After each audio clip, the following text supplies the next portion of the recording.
లూకా సువార్త 1వ అధ్యాయం. మహాగణులైన థియోఫిలస్, మా మధ్య నెరవేరిన సంగతులు మొదటి నుంచి కల్లారా చూచి దేవుని వాక్కు విషయమై సేవ చేసేవారు వాటిని మనకు అందించారు. వారి ఉపదేశాలని అనుసరించి వాటిని వరుసగా ఒక వృత్తాంతంగా రూపొందించడానికి అనేకులు పూనుకొన్నారు. అందుచేత మొదటి నుంచి అన్నిటినీ జాగ్రత్తగా పరిశోధించి పూర్తిగా గ్రహించిన నేను కూడా నీకోసం వాటిని గురించి క్రమబద్ధంగా రాయడం మంచిదని నాకు తోచింది. నీకు అందిన ఉపదేశంలోని అసలు సత్యం నీవు తెలుసుకోవాలని నా ఉద్దేశం. యోదయ రాజైన హేరోదు రోజుల్లో జకర్యా అనే యాజీ ఉండేవాడు. అతడు అబియా శాఖకు చెందినవాడు. అతని భార్య అహరోను వంశీకురాలు. ఆమె పేరు ఎలిజబెతు. దేవుని దృష్టిలో వీరిద్దరూ న్యాయవంతులు. నిందకు చోటివ్వకుండా ప్రభువు ఇచ్చిన ఆజ్ఞలన్నిటి ప్రకారం, న్యాయ నిర్ణయమైన వాటన్నిటినీ ప్రకారం నడుచుకునేవారు. ఎలిజబెత్ గొడ్రాలు కనుక వారికి సంతానం కలగలేదు. అంతేకాక ఇద్దరు వయసు మళ్లిన ముసలివారు.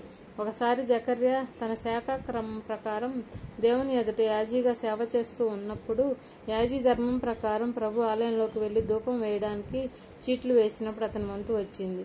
ధూప సమర్పణ సమయంలో ప్రజానీకమంతా బయట ఉండి ప్రార్థన చేస్తూ ఉన్నారు.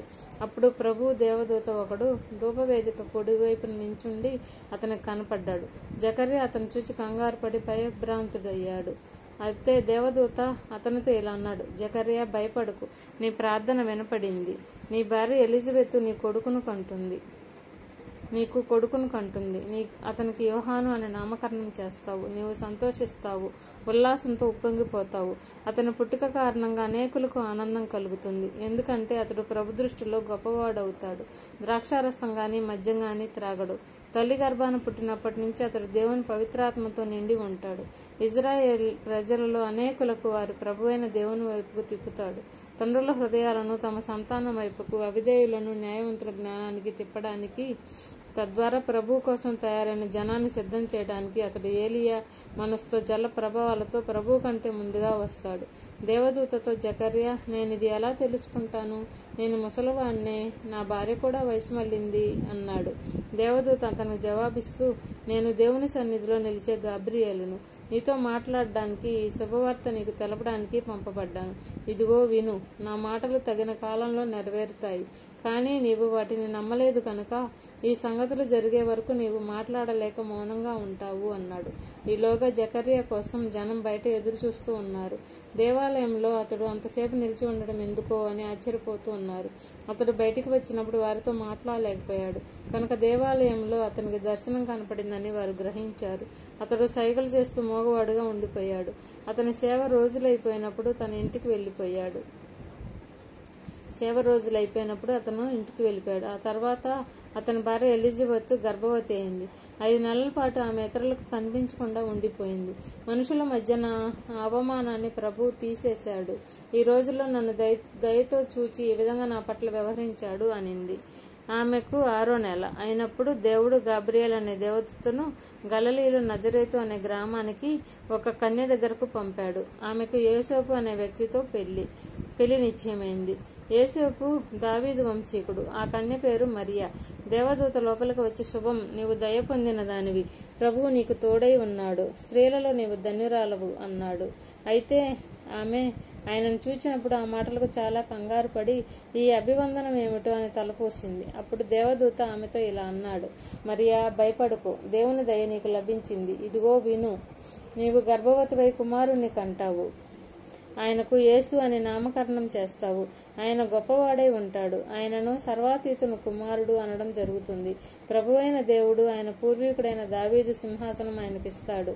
ఆయన యాకోబు వంశాన్ని శాశ్వతంగా పరిపాలిస్తాడు. ఆయన రాజ్యానికి అంతం అంటూ ఉండదు. దేవదూతను, మరియా, నేను ఏ పురుషుని ఎరుగను, ఇది ఎలా జరుగుతుంది అని అడిగింది. దేవదూత ఆమెకి ఇలా జవాబిచ్చాడు: పవిత్రాత్మ వచ్చి నిన్ను ఆవరిస్తాడు. సర్వాతీతుని జల ప్రభావాలు నిన్ను కమ్ముకోవడం జరుగుతుంది. అందుచేత జన్మించబోయే పవిత్రుని దేవకుమారుడు అనడం జరుగుతుంది. ఇదిగో విను, మీ చట్టం ఎలిజబెత్ కూడా ముసలితనంలో గర్భంలో ఉంది, కొడుకును కనబోతుంది. గొడ్రాలనబడ్డ ఆమెకు ఇది 6వ నెల.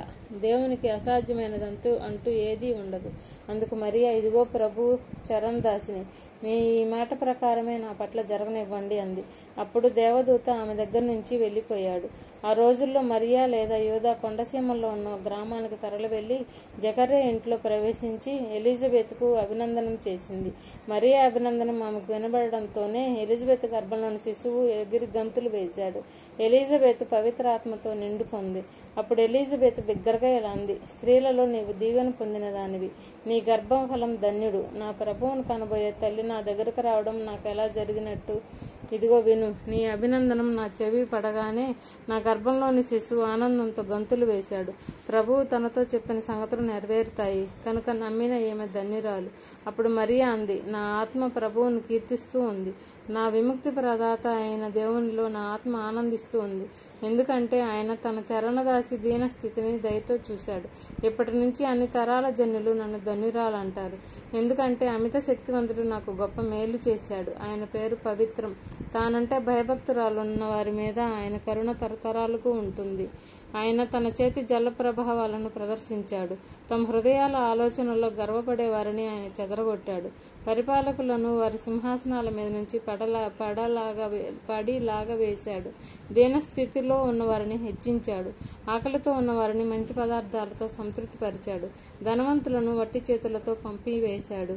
మన పూర్వీకులతో తాను చెప్పినట్టే అబ్రహాము పట్ల, అబ్రహాము సంతానం పట్ల శాశ్వతంగా కరుణ చూపడం జ్ఞాపకం ఉంచుకొని తనకు సేవ చేసిన ఇజ్రాయెల్కు సహాయం చేశాడు. ఎలిజబెత్ దగ్గర సుమారు 3 నెలలుండి మరియా తిరిగి ఇంటికి వెళ్లిపోయింది. ఎలిజబెత్ ప్రసవకాలం వచ్చినప్పుడు కొడుకును కన్నది. ప్రభువు ఆమె మీద గొప్ప జాలి చూపాడని ఆమె ఇరుగు పొరుగు వారు, చుట్టాలు ఆమెతో కూడా సంతోషించారు. ఈ చిన్నపిల్లవానికి 8వ రోజున నున్నతి చేయడానికి వారు వచ్చారు. జకర్యా అని అతడి తండ్రి పేరే పెట్టబోయారు. కానీ అతడి తల్లి అలా కాదు, అతడికి యోహాను అని పెట్టాలి అంది. వారు ఆమెతో, ఈ పేరు మీ చుట్టాలలో ఎవరికి లేదు కదా అన్నారు. అప్పుడు తండ్రి పిల్లవాడికి ఏమి పేరు పెట్టాలనుకున్నాడో ఆయన సైగ చేసి అతన్ని అడిగారు. అతడు పలక తేవాలని సూచించి దాని మీద పేరు యోహాను అని రాశాడు. అందరికీ ఆశ్చర్యం వేసింది. వెంటనే జకర్యా నోరు తెరుచుకుంది, నాలుక సడలింది. అతను దేవుని స్తుతిస్తూ మాట్లాడసాగాడు. వారి చుట్టుపట్ల కాపురమున్న వారందరికీ భయం ఆవరించింది. యోదయ కొండ సీమ అంతటా ఈ మాటను గురించి చెప్పుకోవడం జరిగింది. విన్నవారంతా వాటిని హృదయంలో ఉంచుకొని, ఈ అబ్బాయి ఎలాంటి వాడవుతాడో అన్నారు. ప్రభుహస్తం అతడికి తోడై ఉంది. అతడి తండ్రి జకర్యా పవిత్రాత్మతో నిండుకొని ప్రవక్తగా ఇలా పలికాడు, ఇజ్రాయేల్ ప్రభు అయిన దేవునికి స్తుతులు కలుగుతాయి గాక. ఆయన తన జనాన్ని సందర్శించి విమోచించాడు.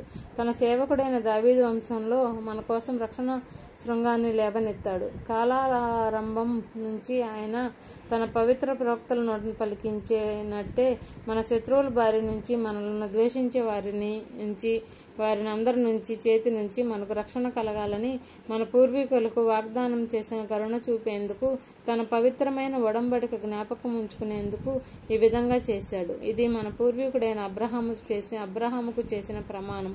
దాని ప్రకారం మనం మన శత్రువుల చేతిలో నుంచి విడుదల పొంది బతికినన్నాళ్ళు ఆయన సన్నిధానంలో పవిత్రతతోనూ న్యాయ ప్రవర్తనతోనూ ఉంటూ భయం లేకుండా ఆయనకు సేవ చేయాలనేది ఆయన ఉద్దేశం. చిన్నవాడా, నిన్ను సర్వాతీతుని ప్రవక్త అంటారు. ఎందుకంటే నువ్వు ప్రభువుకు ముందుగా వెళ్తూ ఆయన త్రోవలను సిద్ధపరుస్తావు. ఆయన ప్రజలకు పాప క్షమాపణ కలగడం వల్ల వారికి విముక్తిని గురించిన జ్ఞానం నీ ద్వారా తెలిసిపోతుంది. ఇది మన దేవుని మహావాత్సల్యం వల్లే జరిగేది. దానిపైనుంచి ఉదయకాంతి మనల్ని సందర్శించింది. చీకటిలో చావు నీడలో కూర్చొని ఉన్న వారి మీద ఈ కాంతి ప్రకాశించాలని, మన పాదాలను శాంతి మార్గంలోకి నడిపించాలని ఇందులో దేవుని ఉద్దేశం. ఆ బాలుడు పెరుగుతూ ఆధ్యాత్మిక బలం పొందుతూ వచ్చాడు. అతడు ఇజ్రాయెల్ ప్రజలకు కనబడే వరకు ఎడారి ప్రదేశాలలో ఉండిపోయాడు.